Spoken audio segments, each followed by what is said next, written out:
परम आदरणीय श्री गुरु जी श्री जितेंद्र जी के श्री चरणों में नमन अर्पित करते हुए मैं अंकित शर्मा आपके अपने इन्फिनिटी क्लासेस चैनल में आपका स्वागत करता हूं। आज की जो हमारी वीडियो है, आज की वीडियो में हम लॉ ऑफ एविडेंस यानी साक्ष्य विधि 1882 से लेकर आए हैं। इसमें पहला टॉपिक रहेगा हमारा मृत्युकालीन घोषणा का। तो जो मृत्युकालीन घोषणा है वो किस प्रकार सिद्ध की जा सकती है और मृत्युकालीन घोषणा की ग्राह्यता से संबंधित साक्ष्य विधि को समझाना है, और क्या दोष सिद्धि के लिए मृत्युकालीन घोषणा को एकमात्र आधार बनाया जा सकता है। इसके लिए हम सबसे पहले चलते हैं हम अपने वीडियो की ओर। चलिए दोस्तों, आइए सबसे पहले हम बात करेंगे। आइए देखें मृत्युकालीन घोषणा जो है वो क्या होती है, मृत्युकालीन घोषणा या मृत्युकालीन कथन क्या होता है, और सेक्शन 32 क्लोज 1 क्या होता है, और जो कौन कौन सी फॉर्म्स हैं जिसमें स्टेटमेंट दिया जाता है यानी कि डाइंग डिक्लेरेशन जो है दिया जाता है। तो इसके लिए सबसे पहले अगर मैं बताऊं, जैसे कि पहला हमारा पॉइंट है मृत्युकालीन घोषणा।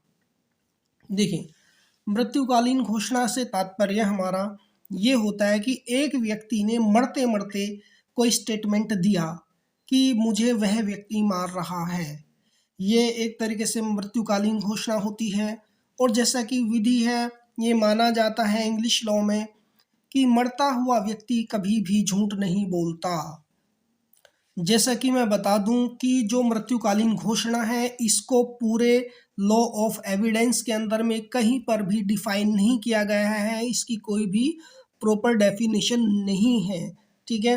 लेकिन फिर भी हम इसको कैसे समझते हैं, जैसे कि सेक्शन 32 क्लोज 1 के अकॉर्डिंग जो बताती है मृत्युकालीन घोषणा, यानी कि धारा 32 क्लोज 1 के अनुसार जहाँ कहीं मृत्यु का कारण प्रश्नगत हो, यानी कि जो मृत्यु है उसका कोई रीज़न है वो प्रश्नगत होता है कि इस व्यक्ति को किसने मारा, कैसे मारा, क्यों मारा।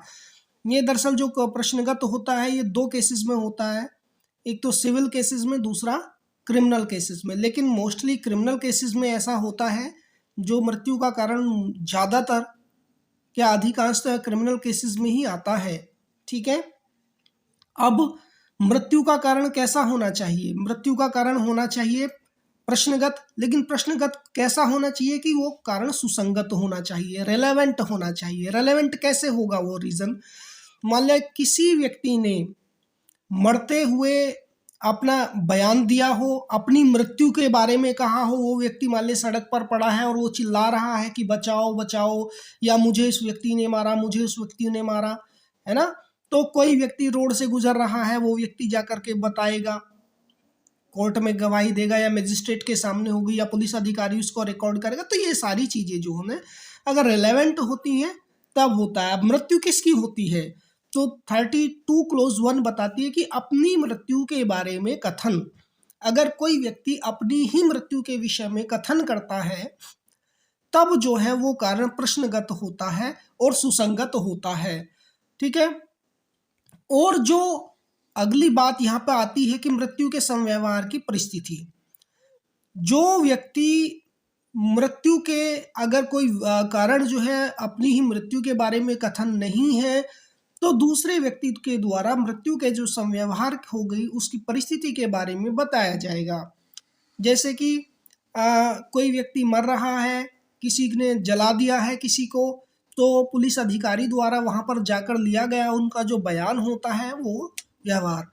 इसके लिए हम कह सकते हैं धारा 32 क्लोज 1 के अनुसार कि एक व्यक्ति जहाँ किसी वाद में मृत्यु का कारण प्रश्नगत हो तथा सुसंगत हो और अपनी ही मृत्यु के बारे में कथन प्रकट किया गया हो, वो हमारा डाइंग डिक्लेरेशन की श्रेणी में आता है। या इसको एक तरीके से हम कह सकते हैं कि जैसे ये केस ले लेते हैं, सन 1952 का है, राज्य बनाम गोविंद पिल्लई का ये वाद है। इसमें यही जो धारा 32 क्लोज 1 है, ये देखो कैसे क्लियर हो रही है। ये बताता है कि कोई मरणासन व्यक्ति, धारा 32 क्लोज 1 बता रही है कि कोई मरने वाला व्यक्ति अपनी मृत्यु का कारण देता है और उस परिस्थिति के विषय में सूचना देता है। यानी कि मृत्यु के समव्यवहार की परिस्थिति आ गई, और अपनी मृत्यु के बारे में कथन करता है, यानी कि किसी व्यक्ति के द्वारा अपनी मृत्यु का कारण बताता है, अपनी मृत्यु के कारण बताता है, और उस परिस्थिति के विषय में जानकारी देता है जिसके कारण उसकी मृत्यु हुई, यानी कि सुसंगतता भी आ गई।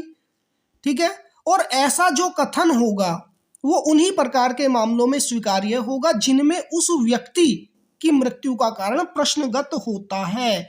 उस व्यक्ति की मृत्यु का जो रीजन होता है वो प्रश्नगत होता है।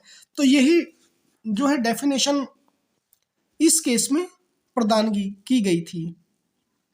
ठीक है, अब जब मृत्यु का कारण भी आ गया, सुसंगतता भी आ गई और समव्यवहार भी आ गया, तो जो फॉर्म्स ऑफ स्टेट होगी वो क्या होगी, यानी कि जो स्थिति होगी वो क्या होगी, किन कारणों, मतलब किन किन रूपों में साक्ष्य ग्राह्य किए जाएंगे, एक्सेप्ट किए जाएंगे। देखिए, साक्ष्य जो है धारा 306 यानी कि लिखित होंगे, जो ये ज़्यादा मोस्टली जो केसेस होते हैं धारा 306 के अंतर्गत में आते हैं कि कोई व्यक्ति अगर सुसाइड करता है, वो लिख के जाता है सुसाइड नोट कि मेरी मृत्यु का कारण ये है, या इसके उकसाने पर या इसके परेशान करने पर मैं मृत्यु कर रहा हूँ, मतलब मौत को गले लगा रही हूँ।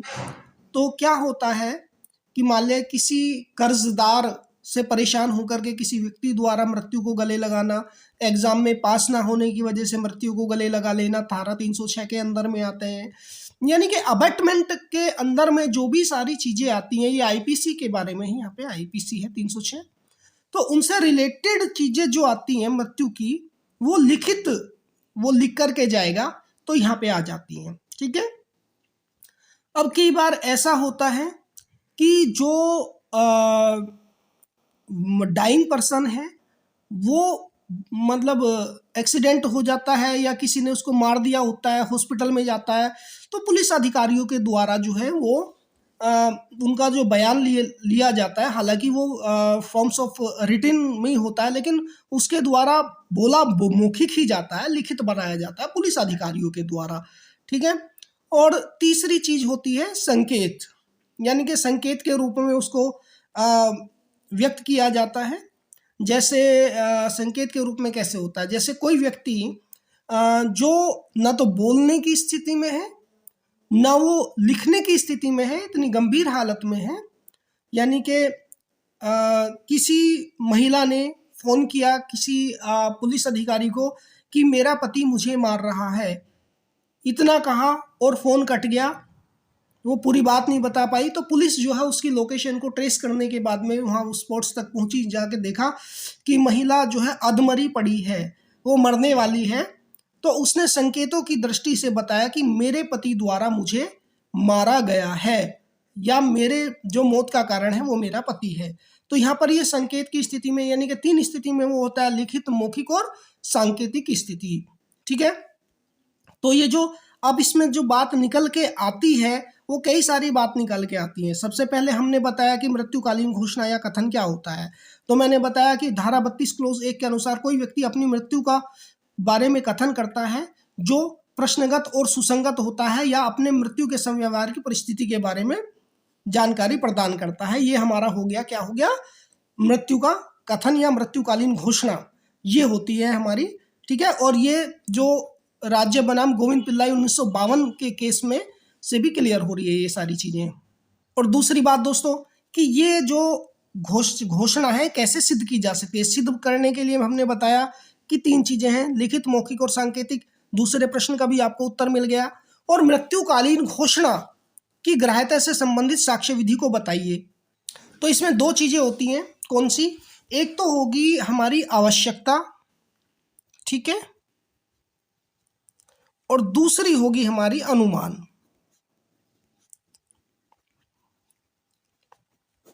इसमें क्या होता है कि अगर कोई मेन विटनेस है उसकी डेथ हो जाती है तो जो मृत्युकालीन घोषणा है वो एक्सेप्ट करनी अनिवार्य हो जाती है। और दूसरा अनुमान लगाना, यानी कि मरने वाला व्यक्ति, ऐसा बोलते हैं कि जो डाइंग पर्सन है, मरने वाला व्यक्ति जो है हमेशा सच ही बोलता है और उसका कथन न्यायालय में शपथ पत्र के मुकाबले में बहुत ज़्यादा प्रभावकारी होता है। यानी कि इतना काम तो एफिडेविट या शपथ पत्र भी नहीं करेगा जो मरने वाला व्यक्ति बोलकर गया है कि मुझे उस व्यक्ति ने मारा है या उसने जो मृत्युकालिक कार्य कारित किया है। देखिए, ये जो है खुशहाल बनाम स्टेट ऑफ बम्बई का एक वाद है। इसमें बताया गया था कि मृत्युकालीन जो घोषणा है एक कमजोर साक्ष्य है, ठीक है, फिर भी इसका वही मूल्य है जो अन्य साक्ष्यों का होता है। इसका मूल्यांकन भी उन्हीं परिस्थितियों और सिद्धांतों पर लागू होता है जिनके द्वारा साक्ष्य का मूल्य निर्धारित किया जाता है। तो इस केस में यह बताया गया था कि वही सिद्धांत यहाँ पर लागू होंगे जिनके द्वारा साक्ष्य होते हैं उनका मूल्य निर्धारित किया जाता है, कमजोर कड़ी होने के बावजूद भी। इसके बाद एक चीज और बता दूं तो एक केस के माध्यम से और समझते हैं, जैसा कि पकाला नारायण स्वामी बनाम King Empire All India Report 1935 के केस में एक व्यक्ति था जिसका नाम था कुर्री नुकराज। उसने 20 मार्च 1937 को अपनी पत्नी से कहा कि मैं जो है बहरामपुर जाऊंगा, मुझे पैसे लेने जाना है।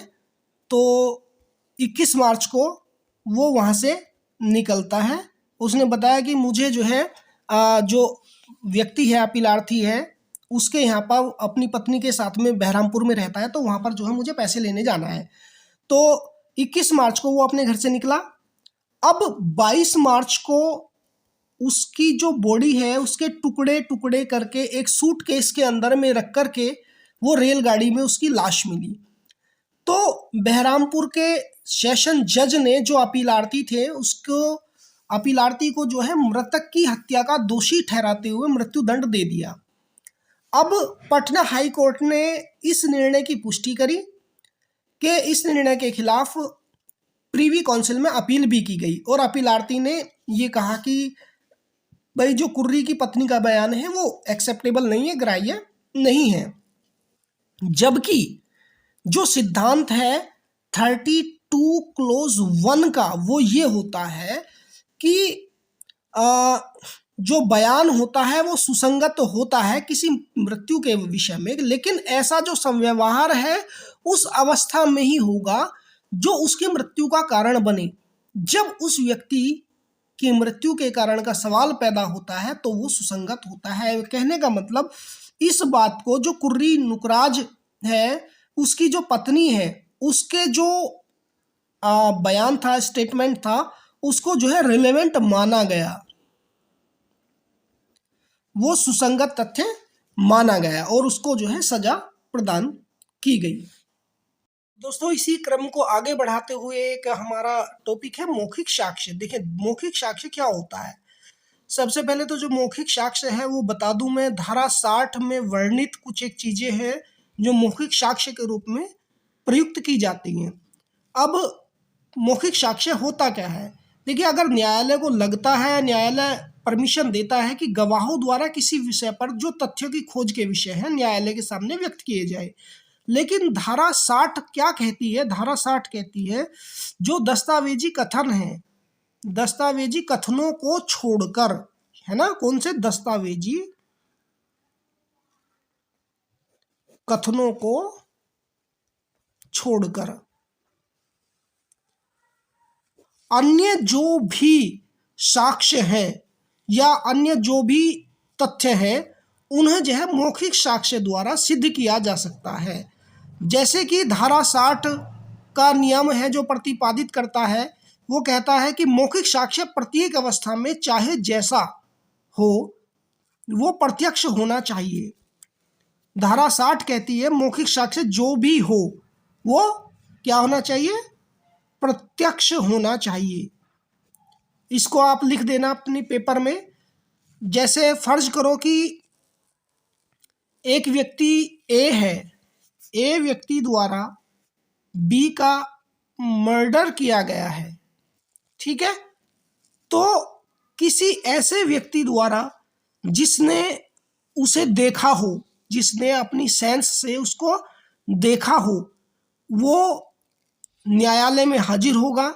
या जो सुना जा सकता है किसी ऐसे व्यक्ति का होना चाहिए जिसने उसे सुना है, भाई अगर ए कहता है कि मैंने उसका मर्डर किया है और सी व्यक्ति ने उसको सुना है, तो सी व्यक्ति को न्यायालय के समक्ष जो है प्रस्तुत होना चाहिए, ठीक है। या जिसका किसी ज्ञानेंद्रियों द्वारा या किसी अन्य रीति से पता चलता है, तो ऐसे व्यक्ति का साक्ष्य होना चाहिए जो ये कहे कि उसका जो ज्ञान है वो उस रीति से हुआ है, यानी कि उस केस से रिलेटेड है। तो ये 3 चीजें मैंने बताई हैं। पहला कि शुरू से एक बार देख लो, जो मौखिक साक्ष्य धारा 60 कहता है कि अगर न्यायालय को लगता है कि मौखिक साक्ष्य जो है सिद्ध होने चाहिए, तो दस्तावेजी कथनों को छोड़कर, अगर कोई मतलब व्यक्ति है जिसने सुसाइड कर लिया, वो सुसाइड नोट लिख कर जाता है, तो उन सबको छोड़कर जो किसी भी अवस्था में साक्ष्य हो वो जो है प्रत्यक्ष रूप से होना चाहिए। यानी कि मौखिक साक्ष्य किसी ऐसे विषय के संबंध में, अगर किसी के द्वारा किसी का मर्डर किया गया है, तो या तो वो व्यक्ति जो है जिसने मर्डर किया है वो स्वयं अपना कन्फेशन करे, या दूसरा उस व्यक्ति को कहते हुए सुना हो किसी ने कि भाई मैंने इसका मर्डर किया है, या कोई ऐसा जिसने अपनी ज्ञानेंद्रियों से उसको पता चला कि भाई उसके द्वारा जो इस विषय से संबंधित ज्ञान रखता है वो जानता है, तो उसको न्यायालय में पेश होना चाहिए।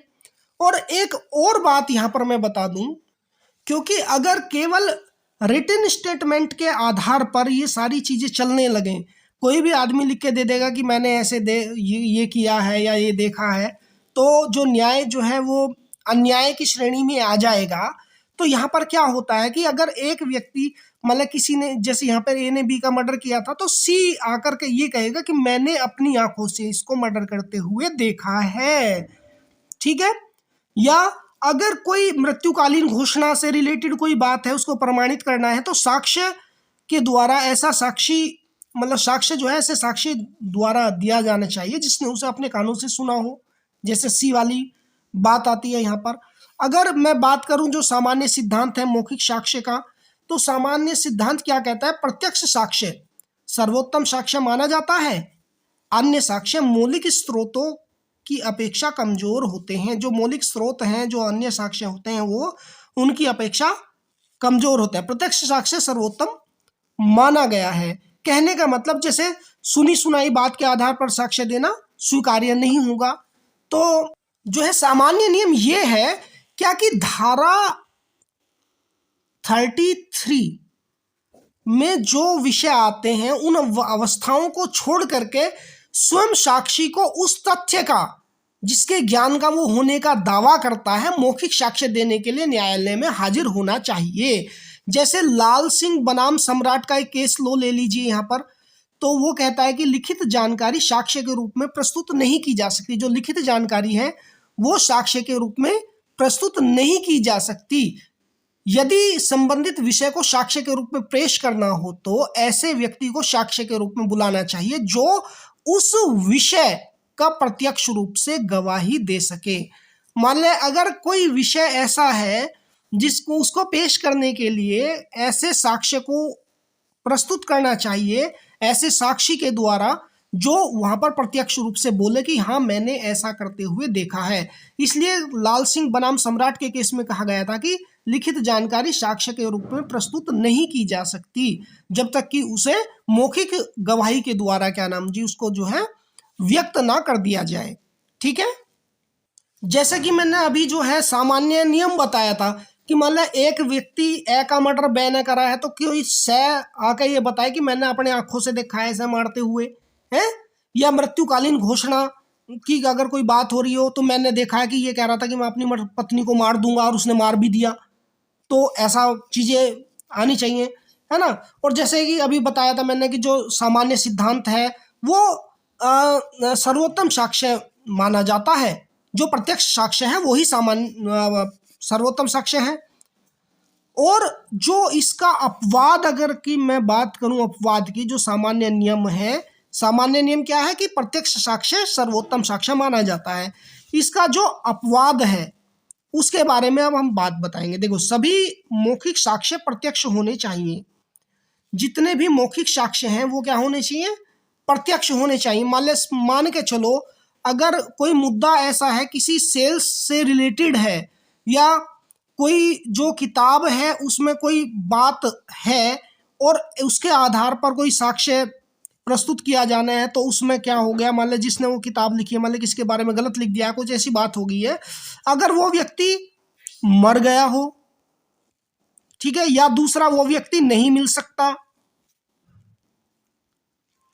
तीसरी वो व्यक्ति साक्ष्य देने में असमर्थ है, यानी कि बूढ़ा हो गया, बोल नहीं सकता या दिमाग काम नहीं कर रहा है ना, तो इस विषय में इन चीजों के संबंध में क्या होगा कि न्यायालय अभियुक्त जो व्यक्ति है उसको समझता है और साक्षी के रूप में नहीं बुलाया जा सकता। तो ये जो पुस्तक है, अगर कोई पुस्तक है तो उस पुस्तक को साक्षी के रूप में प्रस्तुत किया जा सकता है। फर्ज करो किसी व्यक्ति के द्वारा कोई पुस्तक छाप दी गई है, किसी के विषय में अंट संट लिख दिया गया है और वो वाद चलता है, तो वो व्यक्ति या तो मर गया हो या नहीं मिला हो या असमर्थ हो, तो वो पुस्तक ही साक्ष्य के रूप में काम आएगी। दूसरी बात इसमें मैं बताऊं, दूसरी बात है, अगर मौखिक साक्ष्य जो है दस्तावेजी साक्ष्य से अलग हो, मौखिक साक्ष्य अलग होते हैं दस्तावेजी साक्ष्य से, तो उस दशा में क्या होगा कि न्यायालय अगर उचित समझे तो भौतिक वस्तु को अपने निरीक्षण के लिए प्रस्तुत किया जाना अपेक्षित करेगा, मतलब जो भौतिक वस्तु है वो उसको अपने सामने मंगाएगा। और अगली बात अगर मैं करूं, किसी व्यक्ति द्वारा अपनी मृत्यु के बारे में मृत्युकालीन घोषणा की गई है, तो उसमें केवल एक ही बात देखी जाएगी कि जो मृत्यु का जो कारण है वो विवादक तथ्य है, यानी कि फैक्ट इन इशू है, फैक्ट इन इशू, ठीक है। तो ये कुछ एक चीजें हैं सामान्य नियम के अपवाद। जैसे कि सामान्य नियम में मैंने ये बताया था कि मौखिक साक्ष्य जो है वो सर्वोत्तम साक्ष्य है, लेकिन कई बार वो व्यक्ति नहीं मिलता, तब क्या करोगे, मान ले मृत्युकालीन घोषणा के दौरान तो आदमी मर गया कह के, तब उसमें क्या करोगे, तो वही साक्ष्य जो है वैलिड माने जाएंगे। हमको आगे बढ़ाते हुए अब हम चलेंगे जी, हमारा जो टॉपिक है अगला वो है दस्तावेज क्या है, प्राथमिक और द्वितीयक साक्ष्य की परिभाषा क्या है। तो जैसे कि मैंने बताया पहले भी एक वीडियो में मैंने सारी बता रखी कि धारा 3 की क्लोज 1 से लेकर के जो 10 तक है सारी बता रखी कि पहले क्लोज में यानी कि 3 क्लोज 1 में कोर्ट आएगा यानी कि न्यायालय आएगा, फिर तथ्य आएगा नंबर 2 में, नंबर 3 में सुसंगत तथ्य आएगा, नंबर 4 में विवाद एंड इश्यूज आएंगे, नंबर 5 में डॉक्यूमेंट्स आएगा, है ना। तो जैसे यहाँ पे मैं बता दूं, दस्तावेज जो है धारा 3 में आएगा, तो धारा 3 में दस्तावेज आएगा, क्लोज कौन सी आएगी धारा 3 की, दस्तावेज की आएगी धारा 3 क्लोज 5, ठीक है। तो धारा 3 क्लोज 5 के अनुसार दस्तावेज क्या है, तो सभी जाने भाई पेपर क्या हो, डॉक्यूमेंट्स क्या हो, मतलब ऐसी चीज जिसे किसी अक्षर या अंकों के या चिन्हों के माध्यम से व्यक्त किया जाता है या वर्णित किया जाता है, वे सभी हमारे दस्तावेज होते हैं। जैसे कोई मुद्रित शिलालेख हो, फोटो चित्र हो या दस्तावेज हो, मानचित्र हो, रेखांकित दस्तावेज हो, धातु पट्टा हो, शिला हो या उत्कीर्ण लेख दस्तावेज हो, ये सारे हमारे जो है दस्तावेज कहलाते हैं, ठीक है। अब जो दस्तावेजी साक्ष्य है इसके नहीं, पहले तो दस्तावेज को ही पढ़ लो। बेस्ट है, एक व्यक्ति है, इसमें इसी पढ़ रहे हैं, ये यहाँ आगे जी, यहाँ पे एक व्यक्ति है बेस्ट ने एक परिभाषा दी है दस्तावेज से, इसे ऐसे ही सुन लोगे तो काम चल जाएगा, कहोगे तो मैं लिख भी दूंगा, चलो लिख ही देता हूं। तो ये है जी दस्तावेज की परिभाषा, मतलब दस्तावेज से तात्पर्य वे समस्त सामग्रियां जिन पर मनुष्य के विचार लेखन द्वारा या प्रतीक द्वारा प्रकट किए जाते हैं दस्तावेज कहलाते हैं। जैसे पहले टाइम पे लकड़ी के पटरे पे जो ग्वाले थे दूध की मात्रा लिखे करे थे, है नी, वो सारी वो भी दस्तावेज था एक। तो सबसे जो लोकप्रिय दस्तावेज है वो अक्षरों द्वारा वर्णित दस्तावेज है, जैसे कि हमने ये अक्षरों के द्वारा लिखा। जो लोकप्रिय दस्तावेज है वो अक्षरों के द्वारा वर्णित दस्तावेज माना जाता है। तो अब बात करेंगे जी हम दस्तावेजी साक्ष्य के बारे में। भाई दस्तावेज तो आएगा हमारा 3 क्लोज 5 में, और दस्तावेजी साक्ष्य जो है सेक्शन 3 क्लोज 6 में, इसमें दोनों आते हैं, दस्तावेजी साक्ष्य और मौखिक साक्ष्य 3 क्लोज 6 के अंदर में। तो अब धारा 3 क्लोज 6 की हम बात करेंगे। इसमें बात करेंगे दस्तावेजों की साक्ष्यों के भाग, जो भाग को प्रकट करता है। ये बताता है कि सबसे पहली बात तो अगर हम बात करें सेक्शन 61 से 66 तक की, तो ये बताएगा इसकी दस्तावेजी जो साक्ष्य होते हैं उनकी अंतर वस्तुओं को कैसे सिद्ध किया जाए, कैसे सिद्ध किया जाए। भाई मेन चीज तो यही याद रखनी है आपको, जो दस्तावेजी साक्ष्य हैं वो 3 क्लोज 6 में ही आने। कहने का मतलब अगर आप जो है हमारी एविडेंस लॉ की सेकंड पार्ट वीडियो को देखोगे तो ये सारे क्लियर हो जाएंगे कौन सी चीज़ कहाँ आ रही। एक ही वीडियो सारे एक दूसरे से कनेक्टेड ही हैं। और दूसरी बात आएगी जी हमारी कि उन्हें यथार्थ सिद्ध कैसे करें, मतलब जैसे हैं वैसे ही कैसे सिद्ध करें। वो आओगा जी 67 से लेकर 90 तक, यानी यथार्थ सिद्धि।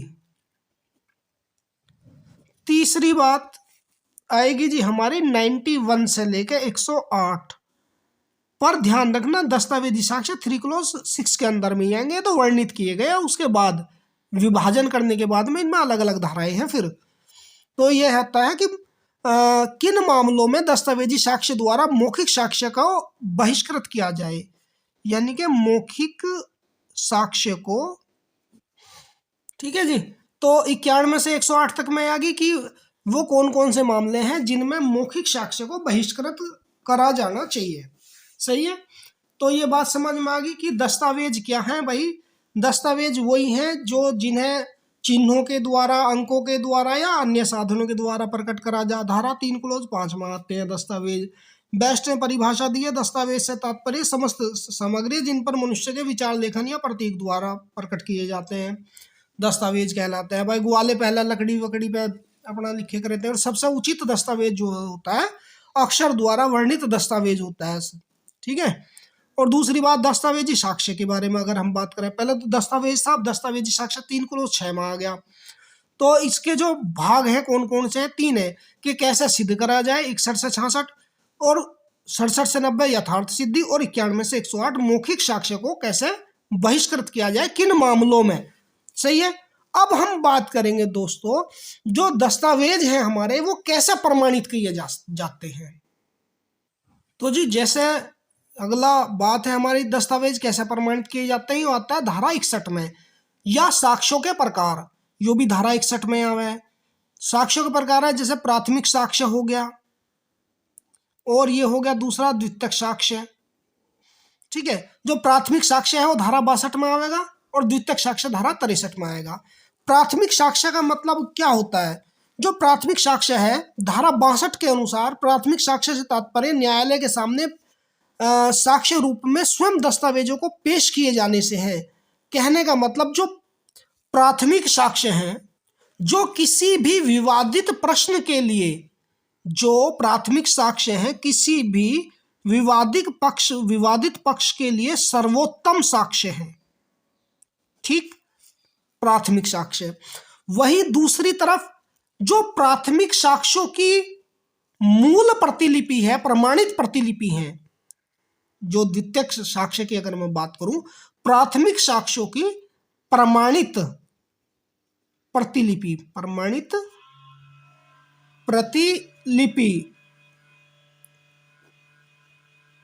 प्राथमिक साक्ष्यों की प्रमाणित प्रतिलिपि ही द्वितीयक साक्ष्य है।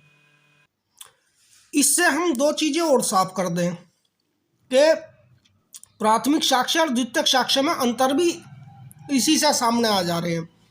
भाई प्राथमिक साक्ष्य सर्वोत्तम साक्ष्य होता है, और प्राथमिक साक्ष्यों की प्रतिलिपि प्रमाणित जो होती है वही जो है द्वितीयक साक्ष्य कहलाता है। और या ये कह लो कि जो प्राथमिक साक्ष्य होते हैं वो शुद्ध साक्ष्य होते हैं और जो द्वितीयक साक्ष्य होते हैं वो यांत्रिक प्रक्रिया के द्वारा उनकी कॉपी प्राप्त की जाती है, यांत्रिक प्रक्रिया द्वारा।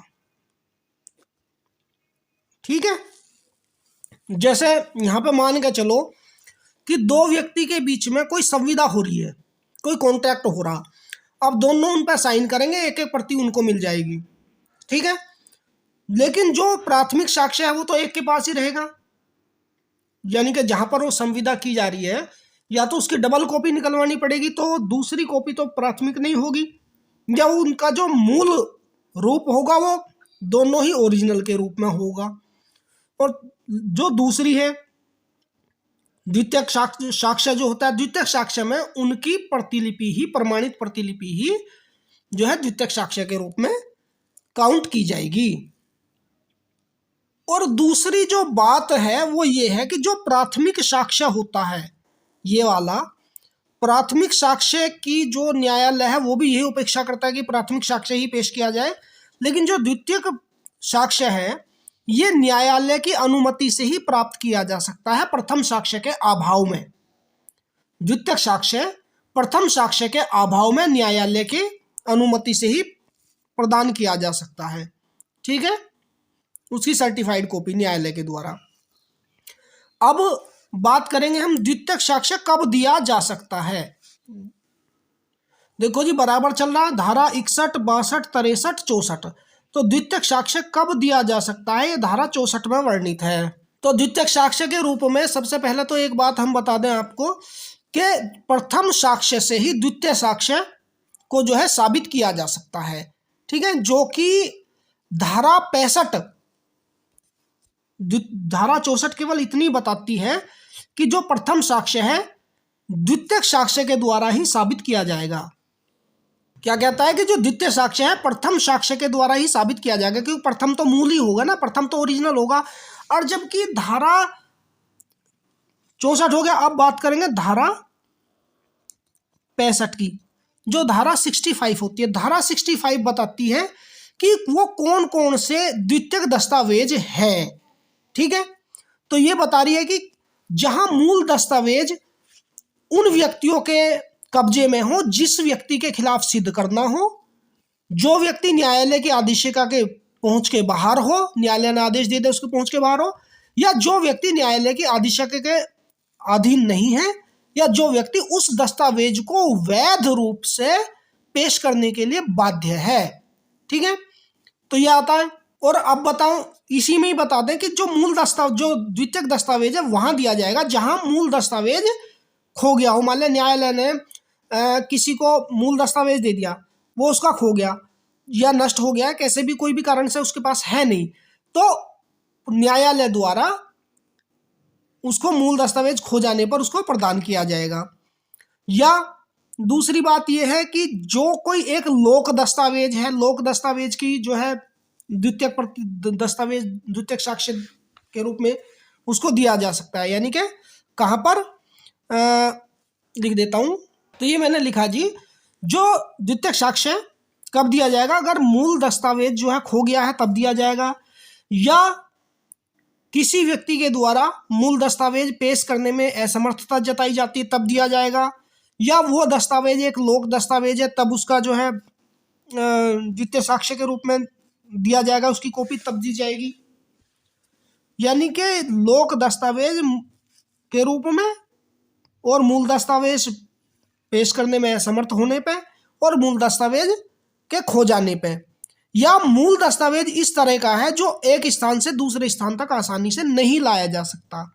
ठीक है, नहीं लाया जा सकता एक स्थान से दूसरे स्थान तक।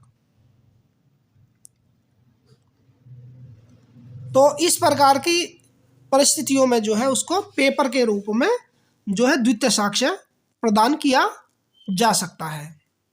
तो अब हम बात करेंगे बर्डन ऑफ प्रूफ के विषय में, यानी सबूत का भार, जो धारा 101 के अंदर में डिफाइन किया जाता है। तो चलिए चलते हैं। तो सबसे पहले ये जानना जरूरी है कि जो सबूत का भार होता है वो क्या होता है। देखिए, दरअसल मैं बात बताऊं कि जब कोई वाद होता है और उस वाद में दो पक्ष होते हैं, तो किन्हीं पक्षकार द्वारा तथ्यों को स्वीकार या अस्वीकार किया जाता है। तो जो कुछ भी वो कहता है, ऐसे तथ्यों के अस्तित्व के सिद्ध करने का भार उसी पर होता है। कहने का मतलब आप ये समझ लीजिए, ए ने बी पर वाद डाला तो ए जो है ये वादी कहलाएगा और बी जो है ये प्रतिवादी कहलाएगा। तो यहाँ पर एक बात महत्वपूर्ण है, वादी जिन तथ्यों को प्रतिवादी के ऊपर लादने की कोशिश करता है, सबसे पहले जो वादी होता है, वादी का ये कर्तव्य होता है वो उन तथ्यों को साबित करे, उन तथ्यों को सिद्ध करे जो वो कह रहा होता है। तो कहने का मतलब, जब कोई व्यक्ति किसी तथ्य का अस्तित्व सिद्ध करने के लिए बाध्य होता है, तब ये कहा जाता है कि उस व्यक्ति पर सबूत का भार है। कहने का मतलब, ए ने अगर कोई बात रखी है कि बी के भाई का सी का मर्डर उसने, या ए के भाई का मर्डर बी ने किया है, तो ए का ये दायित्व बनता है कि सबूत का भार ए पर इसलिए है क्योंकि ये सिद्ध करेगा कि जो है उसके भाई ने, मतलब ए के भाई का मर्डर बी ने किया है। तो वो कौन कौन से तथ्य हैं जिनको वो सिद्ध करेगा। तो इसलिए कह सकते हैं कि सबूत का भार जो है वादी पर होता है। सबसे पहले प्रथम दृष्टया में तो सबूत का भार ए पर होता है, और सेकंड दृष्टया में सबूत का भार जिनको वो स्वीकार या अस्वीकार करता है, प्रतिवादी यानी कि बी पर होता है। ठीक है। अब जैसा कि सबूत के भार से मतलब ये होता है, जैसे कि धारा 1 के अकॉर्डिंग बताया गया है कि जो कोई भी चाहता है, अगर कोई व्यक्ति चाहता है किसी वाद में कि कोई न्यायालय किसी कानूनी अधिकार या दायित्व जो तथ्यों के अस्तित्व पर आधारित हो पर अपना निर्णय दे। अगर कोई पार्टी ये चाहती है कि तथ्यों के आधार पर या तथ्यों के अस्तित्व पर कोई कानूनी अधिकार आधारित होना चाहिए, तो उसे चाहिए कि वह उन तथ्यों के अस्तित्व को सिद्ध करे। वो पार्टी उन तथ्यों के अस्तित्व को साबित भी करेगी, ये उसकी ड्यूटी होती है। तो इतना समझ में आया। एक बार में थोड़ा सा फिर से बता दूं कि जो व्यक्ति वाद डालता है तो सबूत का भार वादी पर ही होता है। प्रथम भार वादी पर होता है और द्वितीय भार प्रतिवादी पर होता है, क्योंकि जो वाद में प्लेंट के अंदर में जो कथन दिए जाते हैं, उनको प्रतिवादी ने कौन से अभिकथनों को स्वीकार किया है, किनको अस्वीकार किया है, तो इस पर डिपेंड होता है। अब जैसा कि सबूत के भार के बारे में हम बात कर रहे हैं, तो सबूत के भार को दो अर्थों में प्रयुक्त किया जाता है। पहला अर्थ होता है कि किसी मामले के स्थापित करने का भार, अगर कोई मामला है उस मामले को स्थापित करने का कोई भार होता है, और दूसरा सबूत प्रस्तुत करने का भार। तो चलिए सबसे पहले अपन बात करेंगे किसी मामले को स्थापित करने का भार। देखिए, जो ये मामले को स्थापित करने का भार होता है, ये अभिवचन द्वारा उत्पन्न होता है, और फिर जो अभिवचन होता है उसका निश्चय मौलिक विधि के द्वारा किया जाता है। जैसे जो भार अभिवचन द्वारा उत्पन्न होता है, मान लो जैसे मैंने बताया था, ए ने बी पर वाद किया, तो ए ने अभिवचन प्रस्तुत किए, उस अभिवचनों में बी द्वारा एक्सेप्ट किए गए और रिजेक्ट किए गए अभिवचनों के आधार पर जो अभिवचन से उत्पन्न होता है, यानी कि वह स्वीकार किए गए या इनकार किए गए तथ्यों पर आधारित होता है, और मौलिक तथा परिणीयत विधि के नियमों के द्वारा, विधि और तथ्य की उपधारणा के द्वारा वो निश्चित किया जाता है। सही है। तो इसमें ये मान के चलो, एक उदाहरण से ले लेते हैं, जैसे कि हमारे सामने पेश किया गया है। देखिए, एक व्यक्ति होता है ए और दूसरा होता है सी। ठीक है। दो व्यक्ति हैं ये, जो दोनों भाई हैं और इन दोनों के जो पिता हैं वो हैं बी महोदय। अब बी की जो प्रॉपर्टी है, बी ने जो प्रॉपर्टी है वो किसी विल में ए के नाम कर दी कि भाई मेरी जो प्रॉपर्टी है वो ए के नाम है, ए मेरी प्रॉपर्टी को यूज़ करना चाहिए। अब इसमें क्या होता है कि बी के पास भी एक विल है, लेकिन बी के पास जो विल है वो रजिस्टर्ड, मतलब जो सी के पास विल है इसके पास में, वो जो है मान के चलो कि रजिस्टर्ड नहीं है और संपत्ति ए के अधिकार क्षेत्र में है। तो सी द्वारा किया गया जो वाद होता है, ए उनमें जिनको स्वीकार करेगा और जिनको अस्वीकार करेगा। तो कहने का मतलब यहाँ पर अभिवचनों से ये मामला जो है स्थापित हो जाता है, क्योंकि अभिवचनों के द्वारा ये उत्पन्न हुआ और इसका जो निश्चय है वो मौलिक विधि के द्वारा किया जाएगा। यानी कि सी को ये प्रमाण देने की आवश्यकता होगी, प्रमाणित करना होगा प्रत्यक्ष रूप से, यानी कि सबूत देने होंगे कि जो उसके पिता हैं, इन दोनों के जो पिता हैं, वो सी का भी उसमें हिस्सा है या अधिकार है। तो ये समझ में आया कि किसी मामले को स्थापित करने का जो भार होता है वो उस ही पर होता है जिसके द्वारा वाद दायर किया जाता है, और द्वितीय भार जो है प्रतिवादी के। अब जैसा कि बात करते हैं यहाँ पर दूसरा पॉइंट है हमारा, भाई पहला हमने बताया किसी मामले को स्थापित करने का भार, और दूसरा सबूत को प्रस्तुत करने का जो भार होता है। देखिए, सबूत को जो प्रस्तुत करने का भार है वो स्थिर नहीं होता, स्थिर नहीं होता। क्यों नहीं होता, इसके बारे में हम चर्चा करते हैं कि ए और बी के मध्य किए गए विवाद में, यानी कि ए के द्वारा वाद पत्र जो है वो दाखिल किया जाता है बी के विरुद्ध। अब ए ने अपने कुछ चीज़ें, कुछ साक्ष्य प्रस्तुत किए न्यायालय में, तो बी ने उन अभिकथनों को देखा, पढ़ा और बी ने भी अपने साक्ष्य प्रस्तुत किए। अब बी द्वारा जो पेश किए गए साक्ष्य हैं उनके बचाव में फिर ए द्वारा साक्ष्य प्रस्तुत किया गया, बी के द्वारा फिर से कोई कथन किया गया। इसलिए यहाँ पर कहा जा सकता है कि जो सबूत का प्रस्तुत करने का जो भार है वो बदलता रहता है, वो स्थिर नहीं होता। ठीक है, ये भार पेश किए गए साक्ष्य या विधि की उपधारणा के अनुसार एक दूसरे पक्षों पर बदलते रहते हैं। तो इसलिए हम कह सकते हैं कि साक्ष्य पेश करने का भार उस पक्ष पर होता है जो असफल होता है यदि दोनों में से किसी पक्षों के द्वारा साक्ष्य पेश नहीं किए जाते। अगर दो पक्ष हैं, उन दोनों में से किसी एक पक्ष के द्वारा साक्ष्य पेश नहीं किए जाते तो सबूत का भार उसी पर आ जाता है।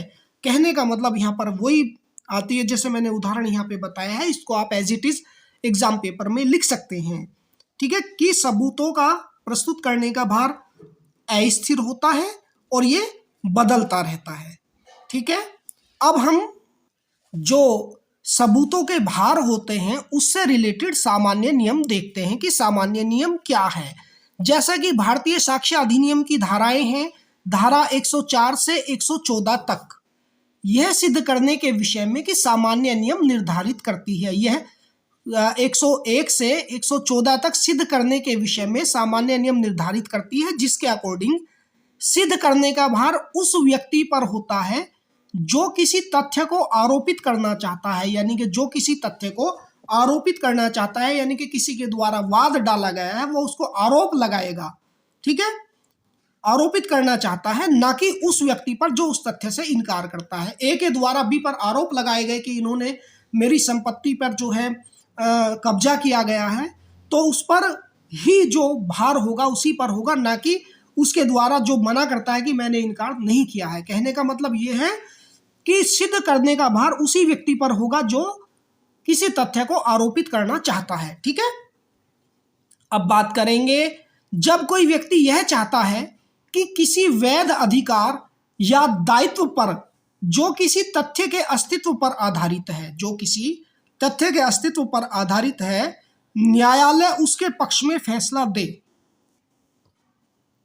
तो उसे ये प्रमाणित करना चाहिए कि उस तथ्य का अस्तित्व है, यानी कि जिस तथ्य के आधार पर वो चाहता है कि फैसला होना चाहिए, तो उसे ये प्रमाणित भी करना चाहिए कि उस तथ्य का अस्तित्व है जो तथ्य पर वो न्याय चाहता है।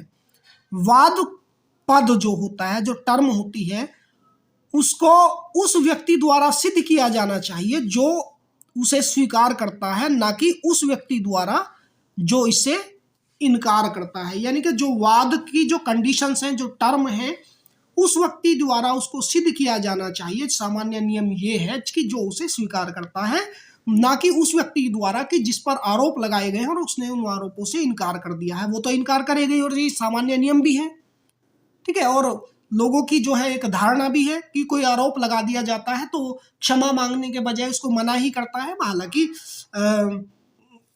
ये उस पर भार आरोपित नहीं करता, तो इसलिए उसी पर आरोपित होगा जो उसको स्वीकार करेगा।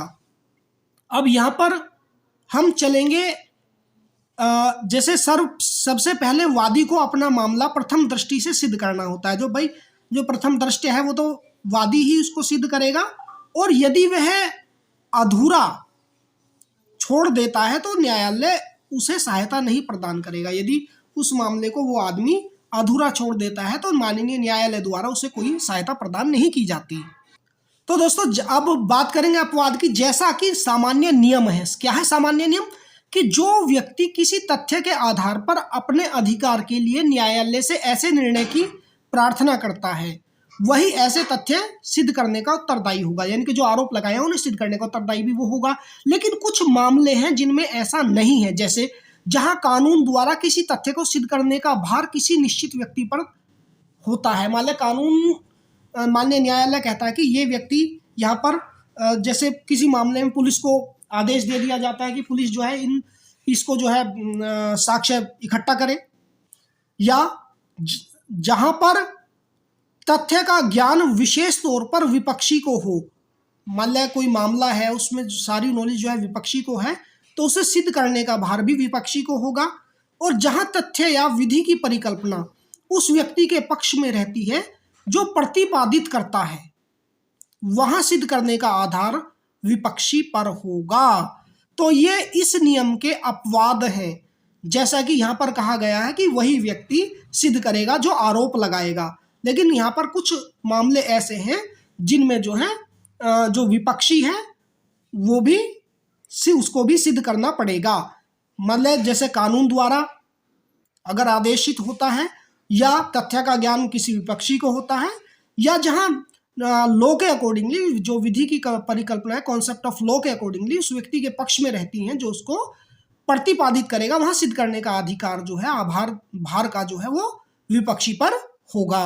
तो अब यहाँ पर फिर से एक नई बात निकल के आ जाती है, जैसे कि मैंने यहाँ पे बताया था कि धारा 101 में सबूत का भार बताया गया है। अब नई बात निकल के आ जाती है कि जब यहाँ पर ये बताया गया है कि भाई जो कोई व्यक्ति चाहता है कि कोई न्यायालय किसी कानूनी अधिकार या दायित्व जो तथ्यों के अस्तित्व पर आधारित हो पर अपना निर्णय दे, तो उसे उनका जो अस्तित्व हो सिद्ध करना पड़ेगा। लेकिन जो सेक्शन 102 है, 102 धारा 102 है, वो ये कहती है कि वाद या कार्यवाही में सबूत का भार उस पक्ष पर होता है जो अपना अधिकार बताता है। यानी कि जो आदमी केस करता है, वाद करता है, वो उसी पक्ष पर होगा। तो जैसे कि मैंने यहाँ पर उदाहरण भी बताए थे, तो ये उदाहरण यहाँ पर उपयुक्त रूप से प्रयुक्त किए जा सकते हैं। तो सबूत का भार किस पर होगा? वैलिड और नियम अनुसार, विधान के अनुसार जो व्यक्ति उसको सिद्ध करेगा, जो व्यक्ति आरोप लगाएगा, ठीक है, उस पक्ष पर उसका अधिकार जो होगा। ठीक है दोस्तों, तो भाई इसी के साथ आज की जो वीडियो है हमारी, इसको हम विराम देते हैं। अपने कमेंट और अपना लाइक और अपना प्यार हमारे चैनल के लिए बनाए रखना। तब तक नई वीडियो आएगी, तब तक के लिए मैं अंकित शर्मा आपसे विदा लेता हूँ। नमस्कार, जय हिंद, जय भारत।